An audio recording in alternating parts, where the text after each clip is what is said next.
My name is Drew Ward, and this is Introduction to the Elder FUTHARK Runes. So if you're looking for basket weaving, it's not in this room. I love doing this class. I tend to sort of alternate between this class and my psychic techniques class. One Pantheacon, I made the mistake of teaching 2 classes in one Pantheacon as well as vending, and that was too much. I'm a Norse heathen. The word heathen and the word pagan are very close together in meaning. Pagan is from Latin, and heathen is more English related. They both mean people of the fields. And the reason that pagans and heathens were referred to as people of the fields was because when the new religion was imposed on them, you know, the one dead gone on a stick, they were thought of as the backward folks out in the country that still practiced the old religion and still worshiped the old gods and weren't with the new hip and happening religion that the nobles and the king and everyone else were pushing. So in today's words, what a heathen or a pagan would be called would be something like a hick, because it's the hick religion. It's the people out in the country who aren't modern and sophisticated. So that, I guess that makes us all hicks. I'm a member of Hammer of Thor Kindred, and I'll try not to move out of camera frame too much so that the lady in back doesn't have to keep going like that. I'm a member of Hammer of Thor Kindred, which is a Norse heathen kindred in Northern California, and I also lead their Save team. Save is a particular form of magic in the Norse community. It's a form of divination. Now recently I heard on the news that some Christian group was very adamantly saying that divination should not be done. That we are not meant to know what's down the road. That's up to the guy upstairs, and we shouldn't do divination. Well, I thought, well, you know, that's sort of like driving down the freeway and not having any signs. Not having any signs saying construction ahead, or icy when wet, or bridge out, or something like that. You just drive down the road, and if you're meant to go off a bridge, that's God's will, right? Well, divination is simply seeing the signs on the road. And if you see a sign that says bridge out and you say, oh, what the heck, and keep on going, it's your personal responsibility for having had that knowledge and still going off the bridge. Well, if you do tarot or tea leaves or runes, it's the same sort of thing. You get a road sign in your hand in answer to your question about what may be coming up, and it's up to you what you do with that information. So we'll be doing some divination here. My other role at Pantheacon is that I have a booth in the vendor room. I have a business called Just Rewards, and I sell amber. And as far as runes are concerned, I have a recommendation for everyone. If you want to get a wonderful rune set made by one of the most magical people in the world, go to Ren's Runes and get rune sets and other wonderful rune-related items from her, and she has some books as well. So if you leave here going, I've got to get some rune sets or books, that's where I would suggest you go. We're going to be looking at the Elder FUTHARK. Futhark's kind of a weird word to a lot of people, but if you've never heard it before, alphabet would be too. Alphabet refers to the first 2 letters of the alphabet that we use in writing, and that's in the writing on the screen. Futhark is the same sort of word. It refers to the first 6 runes in what we're going to be studying today. By the way, your handouts are identical to what you're going to see on the screen. So unless you have much better vision than I do and can read really small type, you don't have to be looking at the handouts unless you want to during the presentation. Yes? Is it possible to dim the light so you can see? Sure. I will keep talking and do that. I really encourage questions. The one thing, I have sort of a ground rule for my classes that please don't have little conversations among yourselves during the class. People next to you may be more interested in what I have to say than what you're talking about, so please hold off on that until after. Most letters in the English alphabet have no meaning on their own. There are a few exceptions like I, for example. But what does Q all by itself mean? It doesn't really mean anything, well, except for people who know Star Trek. Bad example. But anyhow, most letters all by themselves have no meaning, and you have to combine them with other letters to create meaning. While with runes, each rune has a lot of meaning in and of itself, which we'll be going into. I'm going to be going through this stuff really fast because we have 24 runes to talk about, as well as some background material, and that's one reason I make the handout, which is right there in that box there. Never mind. So that you can take it home and study more once you're out of this class. They were used for daily writing as well as divination. There are lots of standing stones with runes on them. I went to Scotland with my partner Jim 3 years ago for our 20th anniversary, and there's a tomb in northern Scotland that, who here has seen The Day the Earth Stood Still, the 1950s version? A lot of people. Anyhow, the spaceship that the main character Klaatu landed in, just like this tomb in northern Scotland. I mean, whoever designed that for the movie may have seen the tomb in Scotland. And there's a passageway that's just about this tall that goes straight in, and on winter solstice the sun shines directly down that passageway. And inside the tomb there are runic inscriptions. And I thought, wow, I'm going to get to see some really old wisdom and stuff about gods. And no, people are laughing for good reason, because they know that what's in there is runic graffiti.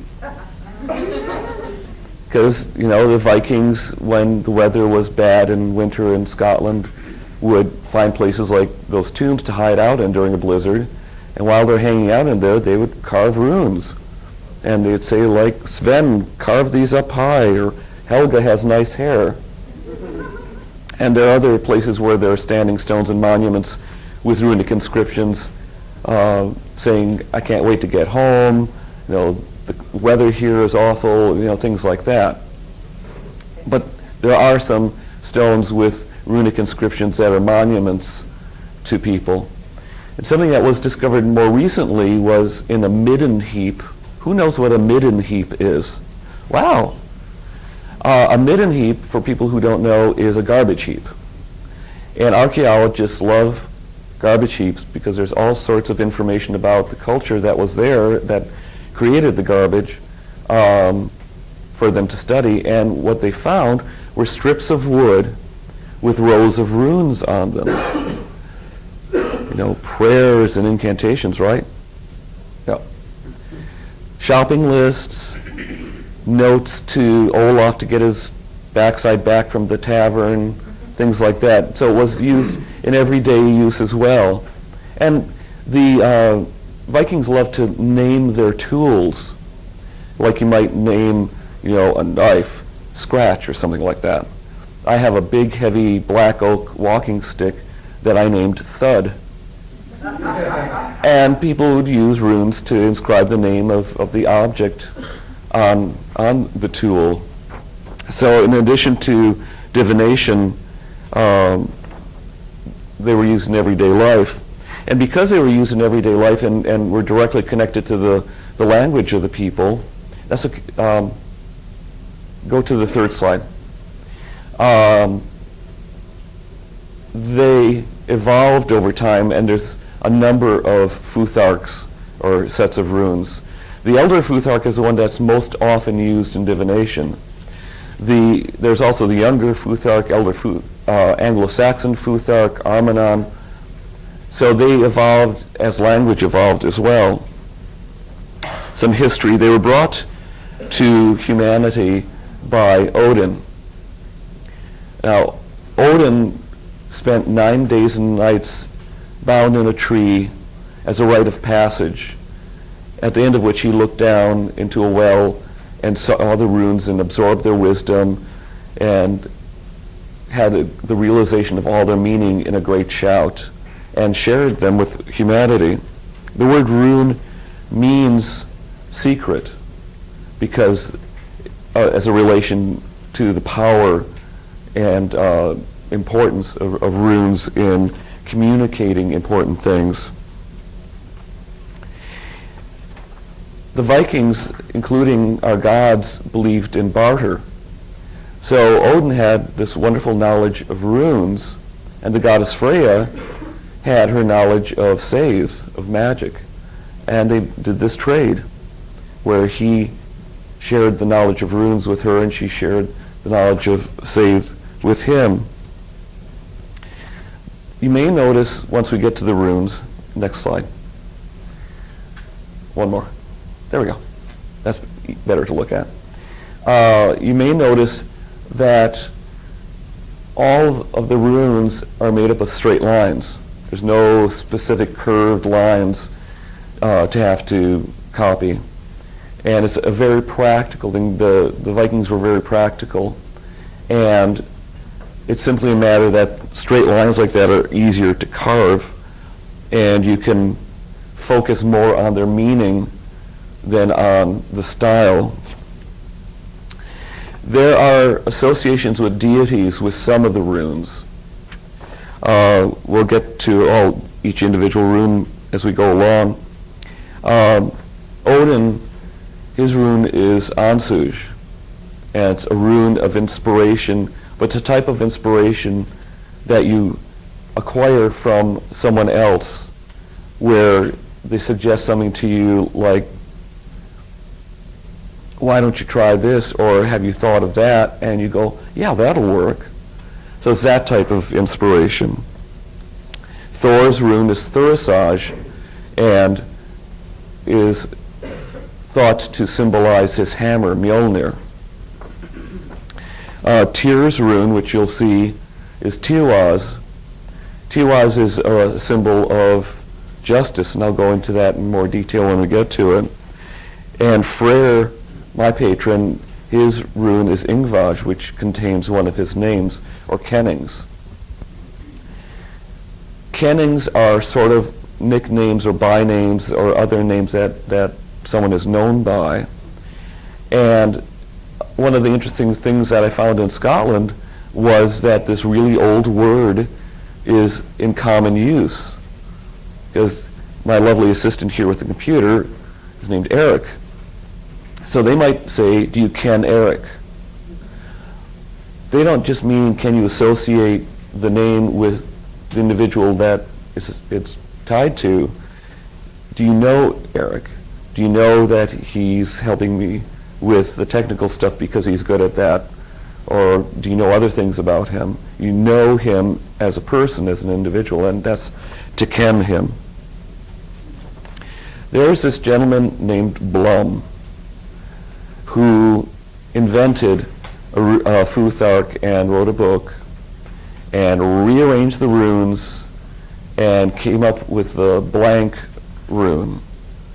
It's sort of like if you send someone a letter and it's just a sheet of paper, you know, how are they going to receive the message from you unless they know you really well and figure, well, this is the silent treatment in physical form or something like that. So the only good thing I can say about Mr. Blum is because of the widespread sales of his rune set and his system, a lot of people came to real legitimate study of the runes. As you can see in this slide, there are a lot of materials from which runes can be made. I really like runes made of antler or wood or amber because they contained life. However, you can get equally valid readings with copper coins or crystal dodecahedra. Who knows what a dodecahedron is? It's a 12-sided object. So with 2 dodecahedra, you get how many sides?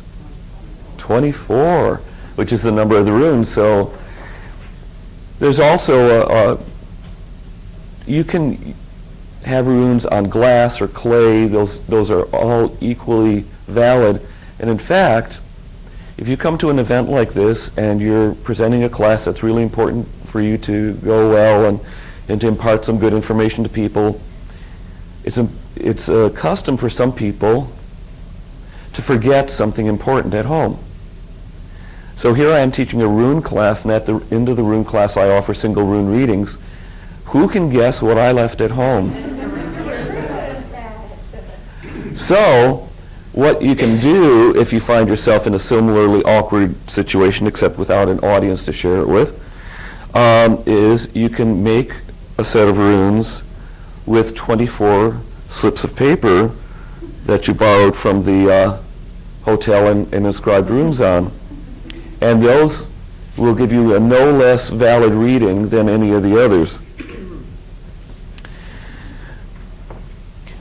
Each rune has a lot of meaning to it and hints at the answer. You may see objects in stores where each rune has a one-word meaning, like the X-shaped one, Gebo, may say love. Okay, so if you pull Gebo in a rune reading and you ask, well, I'm considering this person as a roommate, how's the relationship going to be, and you get Gebo, does that mean that this person's the love of your life and you should be looking at furniture catalogs and planning trips and things? No, it doesn't. It just means that there's going to be a particular kind of relationship there, which we'll go into when we get to Gebo. So it's sort of the very beginning of the answer, not the whole answer. So someone who is not at all psychic would have a harder time giving good readings than someone who has some psychic ability. A really good way to study the runes is in the morning pull a rune and write it down or pay attention to which one you pulled, and then at the end of the day look at it again and see how the events of the day relate to that rune. Because if you got Gebo, you may meet some really wonderful person that you're going to date. But there are other things that could relate to that rune that could happen. So it's a good way to study them. We're going to get into bind runes. Bind runes are combinations of usually 3 runes for a specific purpose. I used to make magical oil blends, and each one would be for a specific purpose, and it'd be a blend of several oils. And if you really had a good distinctive sense of smell, you could smell the components of it, but basically you would smell the result of the blend, and it would be aimed at a specific function. Well, with bind runes, you bind or blend a number of runes together for a specific purpose, for success or victory or a safe travel or something like that. And occasionally when you do that, an extra rune may appear to be in there with the ones that you chose, just as a matter of the way the runes are written.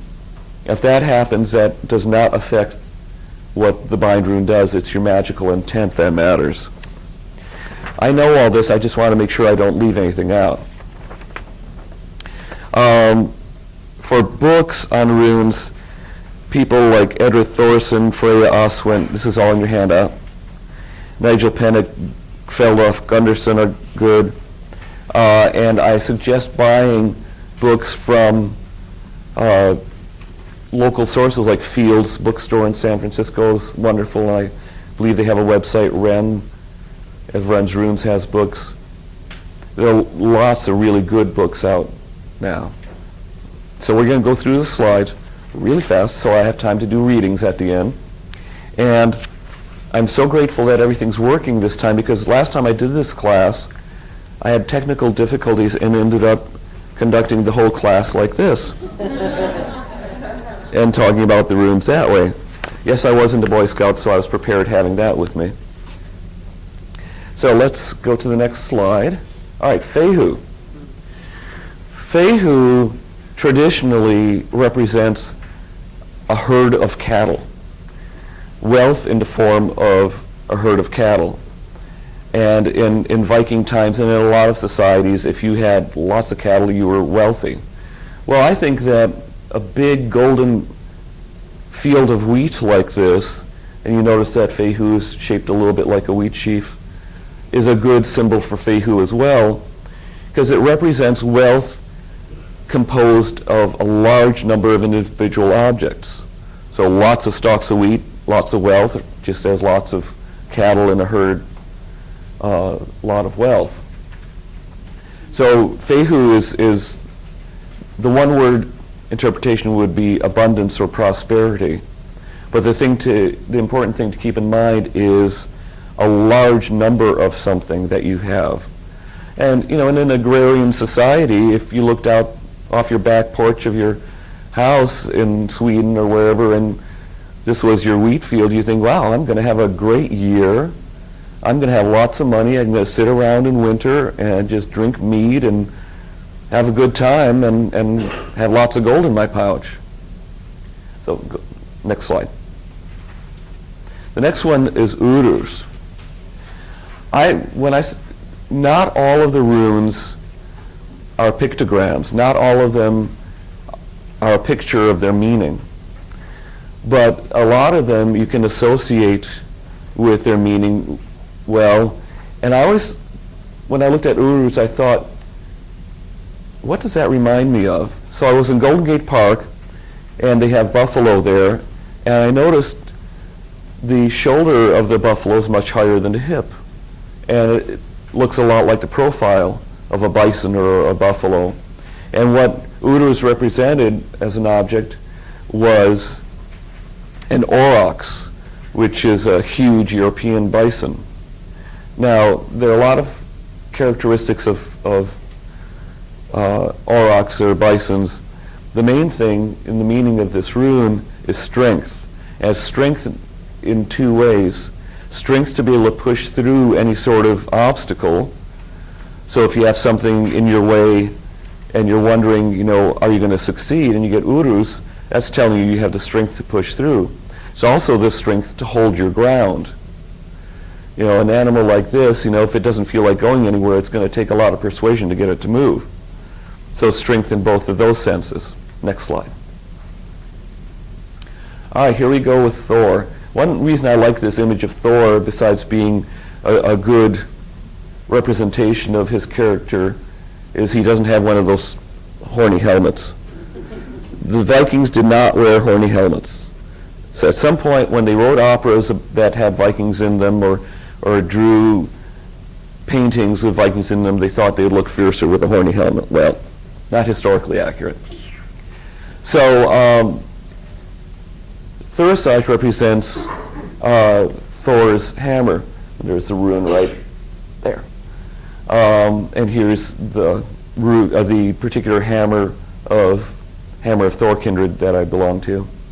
It represents his hammer in a number of characteristics as a protective device, and that's one reason why so many Norse heathens wear a Thor's hammer, because it has become a symbol of the religion. But it also represents breakthrough energy.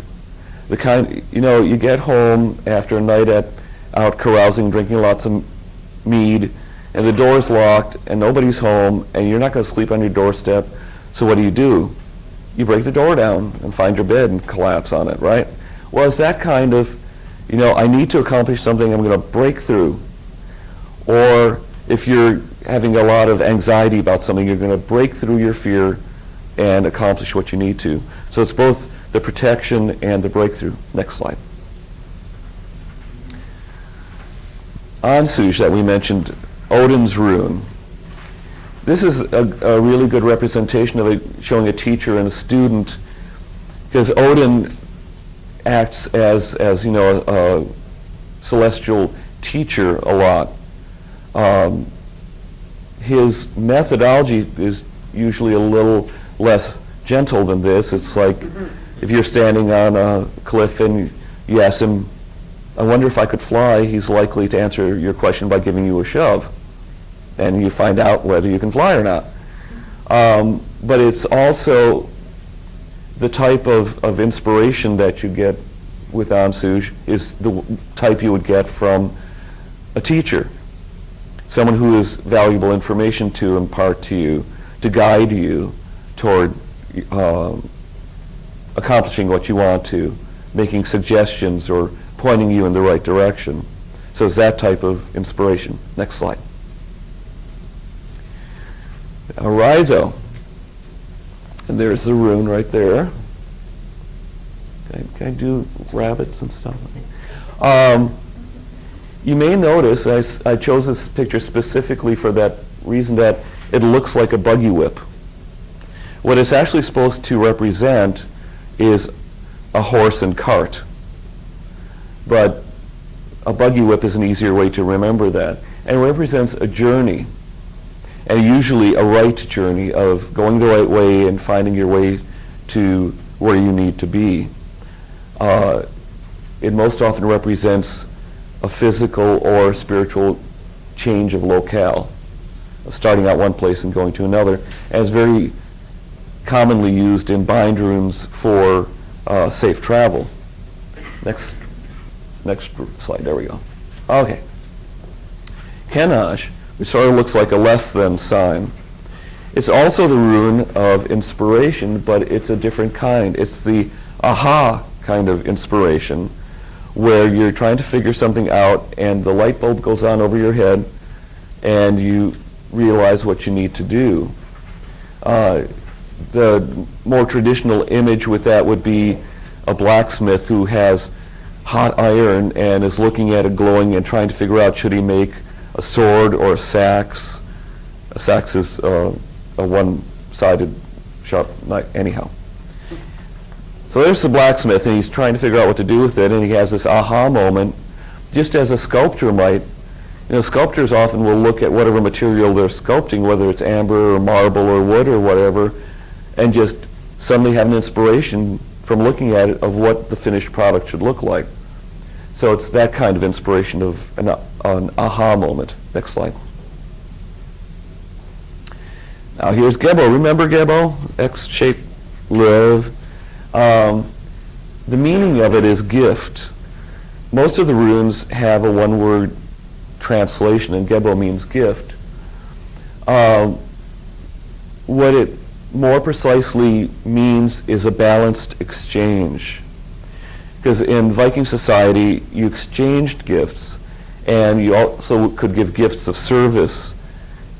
It was a barter system where, as long as both people feel like they're getting a fair deal, that's what matters. So it's a balanced exchange.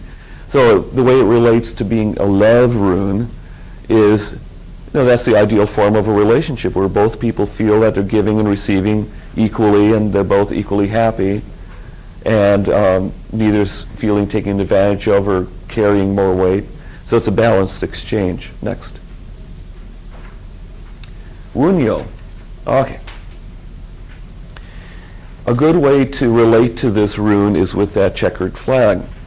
It sort of looks like a pennant, but what it refers to is a particular kind of joy, a happy outcome of successfully accomplishing what you need to accomplish, of setting a goal and getting where you need to, of deciding that you're going to alphabetize all your rune books. And you get to the end of it and you're happy that they're all in order, and it's Wunyo, joy that way.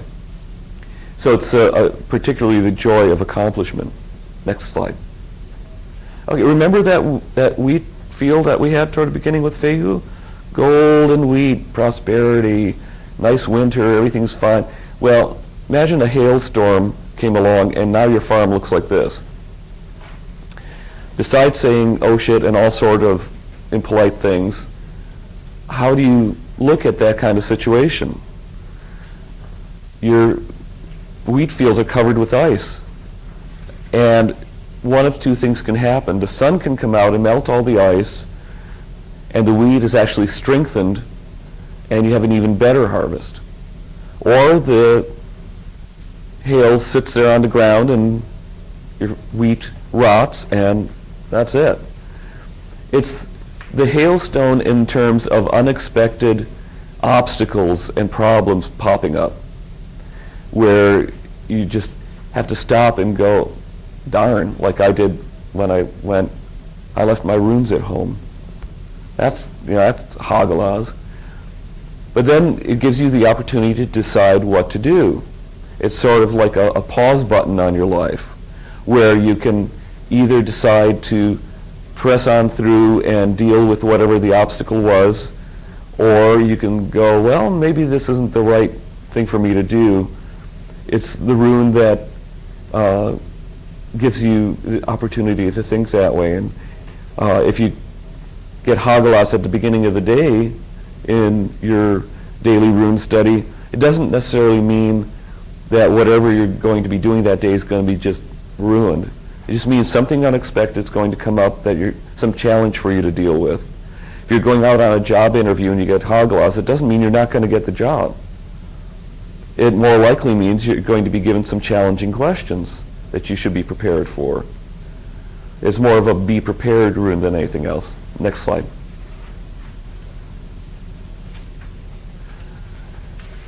So Nauthiz. I was in the Boy Scouts decades ago, and one of the ways that we were taught to make fire was, with a bow and a stick, and you go like that for a really, really long time to spin the stick, and eventually you pull out your lighter and start the fire. Next slide. It also represents that effort that's involved in accomplishing what you need to, of lighting that fire, whether it's magical or practical in your life. It represents effort. So remember that job interview we were just going on? If you get Nauthiz, it just means you're going to have to work for it. You're going to have to work for getting the job. It's not going to just be a sit back and put your feet on the desk and relax kind of thing. You're going to have to work for it. Doesn't mean you're not going to get it, but it's going to take work. Yes? My foster, my foster father taught me about a nipping stage with Nathas to get the land fetters to reject a person who has broken oaths. Ah. Is that correct? Well, a fetter is a restraint. And that's an example of magical intent, of, in this case, applying Nauthiz to someone else, restraining them, stopping them, as opposed to, in a reading, being told that there's going to be some fetter or some effort-needing event in your life. Next slide. Isa.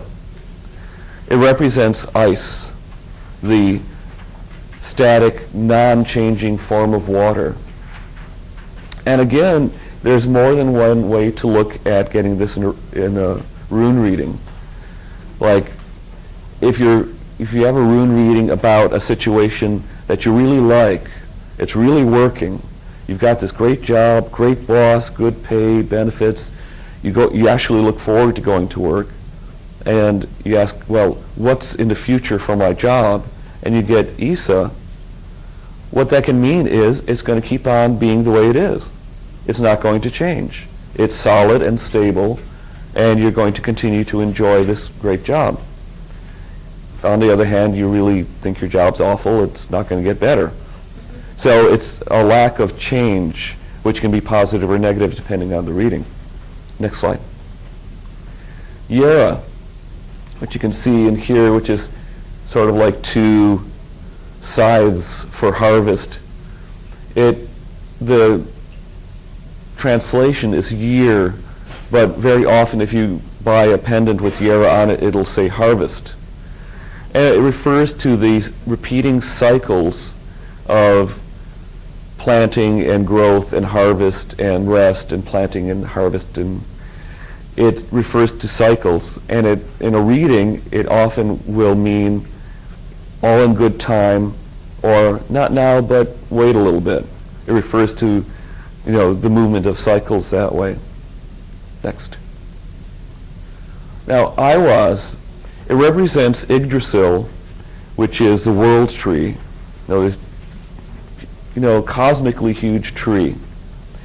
I use this picture of a redwood because in this part of the world, that's the closest we have to an Yggdrasil. I know for the botanists out there and the arborists that redwoods have shallow roots. So without looking into that detail, if you imagine that the roots go as far down as a tree goes up, as it would be with Yggdrasil, it's a good representation of the rune because it's that balanced connection between the planes of existence, the 9 worlds of Norse cosmology, and it also represents movement up and down through those levels, and connection between the divine and the human and the underworld. It's a connection not unlike your spine with a connection through your chakras. So it's a channel and structure of connection. Next slide. Perthro. It represents a lot cup. You can also think of it a little bit like a cauldron on its side. But it represents a lot cup because when you have those dice in there and you're shaking them and saying, come on, Freya, bring me a wonderful woman, or come on, Freyr, I need money, and then you spill out the dice, you don't know until they emerge what you have. So it represents things that are hidden, secrets, represents luck as well, because who knows what's going to come out. So in a reading, if you asked, is my partner being completely open and honest with me? I've told them everything about my life from beginning to end. Have they told me everything? And you get that in your reading, the answer is no. There's still more to be known. There's things that are hidden. There are secrets. Was he really working late last night? No, he's got a secret. You might need to find out more about what's going on. Next. All right, Elhaj. This is another form of protection. Thurisaj is active defense. So, someone standing there with Thor's hammer or a sword or whatever, or with a staff saying that you shall not pass, for yet another reference from a movie. But this is standing defense as opposed to active defense of, holding weapons and saying, okay, come and get it. It can represent stability and safety. So if you get that in a rune, that's what it's conveying, that things are solid and safe and you're protected, and don't worry about it, it's going to be fine. Next slide. So Wulo. It represents the sun, and it is the prime success rune. It can be thought of as representing, the bright sun, lending all of that positive energy to your success and winning in whatever you're trying to do. So it's the most positive rune you can get in a reading in terms of what the outcome's going to be like. Next. Okay, remember what Tiwaz represented? Oh, now I hope everyone's paying attention because there is a quiz at the end. Tiwaz represents justice. Now the story with this wolf, and you can see how he's bound and has the rune propping his mouth open. There was this bad doggy named Fenris. Bad doggy. Need rolled up newspaper with runes on it for him.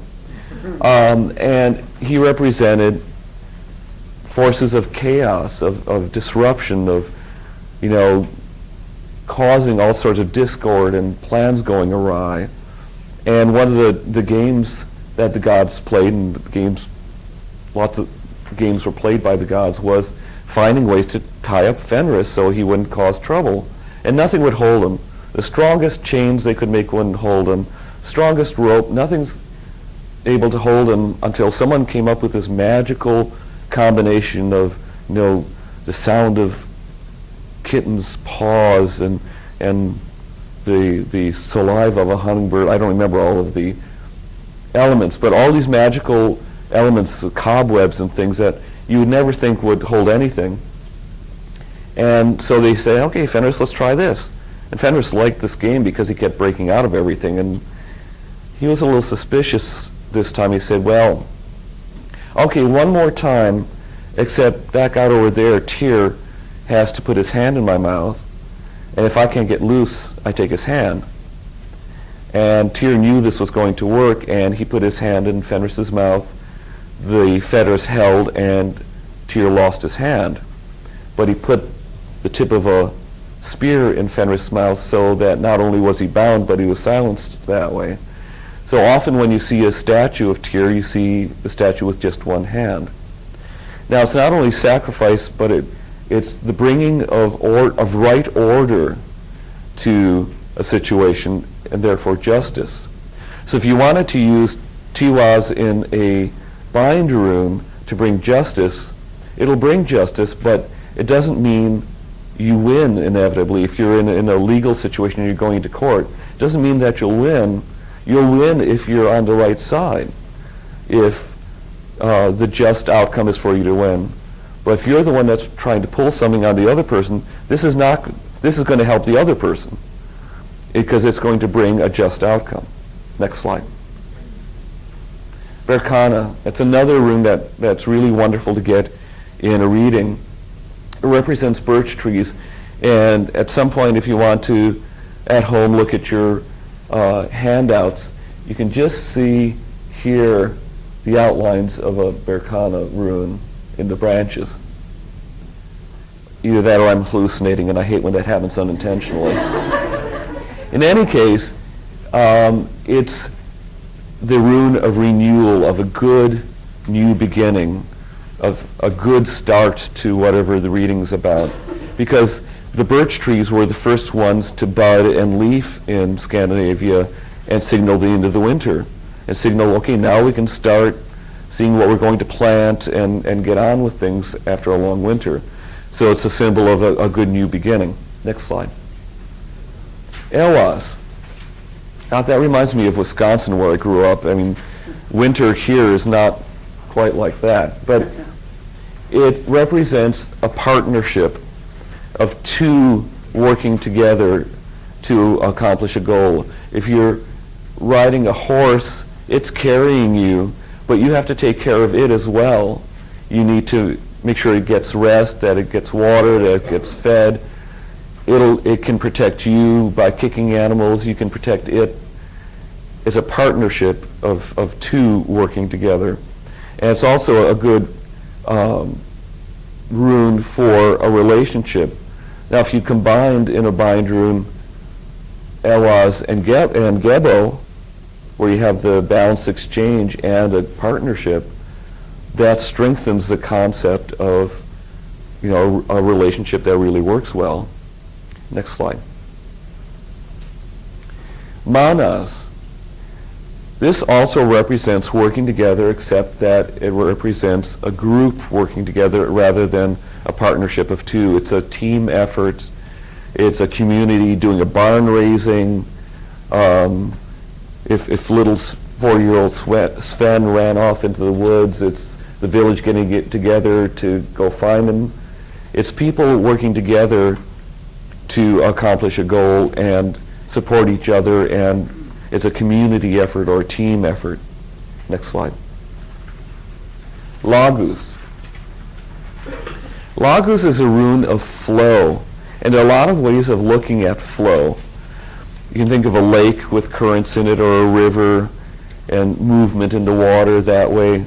And of course, if you're on a long ship heading for Scotland to find a monastery to do a little shopping, you need to know about currents and tides and that sort of thing to plan that, so that you're not running down the trail to the beach, heavily laden with gold and silk and things and a slave or two, and find that your longship is sitting in the mud at low tide.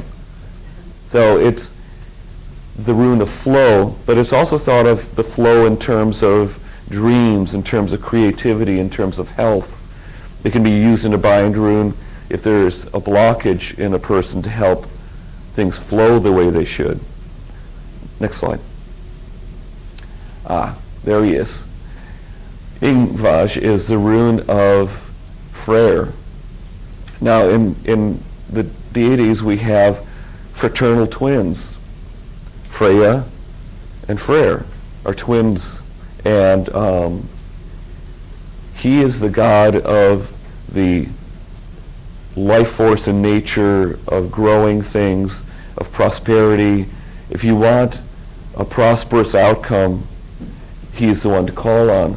His rune, which is in this form in the Elder Futhark, is, I think it's a younger Futhark. It looks more like a DNA representation, and that's a good representation for his rune as well, because it represents a seed, something where in this little object you have a tree contained, or a flower, sheaf of wheat. You have this potential contained where everything's in there, and all you need to do is bring that potential out. And it's also like having, a sack full of gold, where you have everything you need to accomplish what you want to with that gold. So it's prosperity and potential. Next slide. Dagas. It symbolizes daybreak, and it's kind of similar to Berkana that way, where it represents a beginning. But it's daybreak as in, clean slate. You get to start this day and make of it what you do. It also represents the creative force. If you look at the rune and imagine that it's made of two triangles where there's just a teeny tiny little bit of microscopic space between, and one triangle is extremely powerful positive and the other one's extremely powerful negative, you get this electric burst of creativity from it. So it's that creative force, that moment of beginning and creating what you need to make. Next slide. Then there's Othala. This happens to be my sister's farm in Wisconsin. She has her dream for all her life has been to have a horse farm. And so she bought one in Kiel, Wisconsin, which is a long drive from the middle of nowhere. But it's a pretty place. And Othala represents the homestead. And it represents through that inheritance, because in Viking society, often if you lived on a farm, your grandparents of who knows how many generations back were the first ones to establish it, and you're going to pass it on to your children or your siblings' children. It's going to go on through the family and be inherited over and over again, and it's going to be associated with you as part of your legacy. But it not only represents something like a farm and a homestead, it represents inheritance in terms of your skills and abilities. Like if you had an ancestor who was very musical and you can play an instrument, you inherited that as well. And if you had an ancestor with a red beard and you have a red beard, that's an inheritance as well. So it represents both homestead and inheritance that way. What are we doing on time? I know I'm going really, really fast because I want to have time for some readings and questions as well. Next slide. Okay, bind runes we were talking about, and you can read more about this. And this is a good representation of this. Here's this alchemist who's combining runes for a specific purpose, in this case, Thurisage, Iwaz, and Perthro. And I already covered that of blending runes for specific purposes, which we'll see in the next slide. Here are 4 examples of bind runes that you can use for specific intentions. Like in the top one, there's Wunyo, Elhaj, and Fehu. So it's prosperity that brings you joy, and it's stable and safe. It's not like being in Las Vegas and you put money into the slots and $100 comes out and you feed it right back in and you have nothing. So you get the prosperity and the joy of all that money coming out, but you get to keep it. Safe travel is Wunyo and Elhaj with Raido for a safe, joyful journey, and so on. And I don't know, in this one, you might see there's a little canage in there. That's an example of an unintended rune showing up, and that doesn't alter the effect of the bind rune that you created.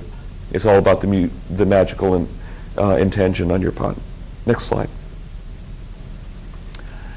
This is a helm of I happen to have this tattooed on my body, and if you're a really close friend, you may find out where.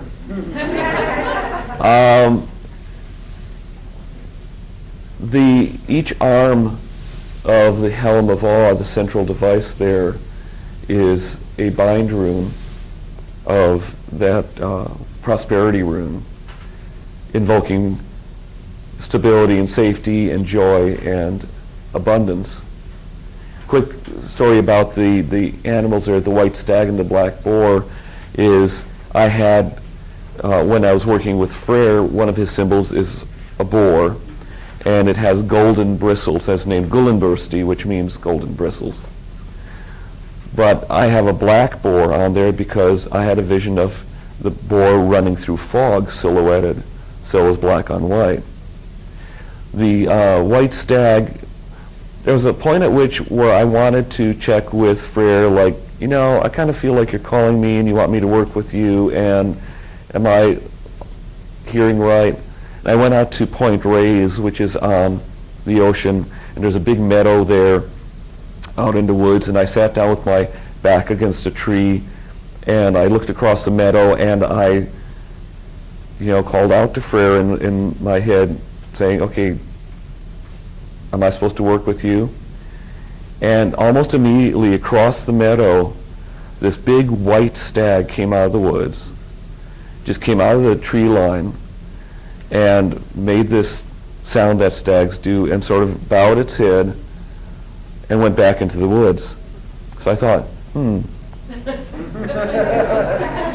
maybe I'll take that as a yes.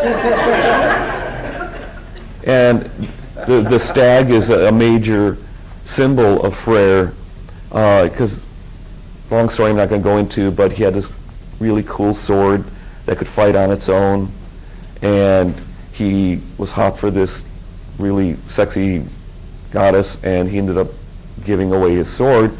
So at Ragnarok, when he's in battle, he doesn't have his sword anymore, so what he fights with is antler. And that's one reason why antler is so associated with Freyr. Next room. Next slide. Okay, next one. Next slide. Okay.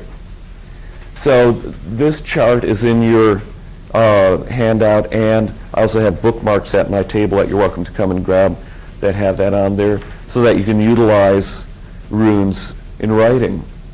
Whether you want to transform, an invocation of a god or somebody's name or a note to them into runes, this will help you do that.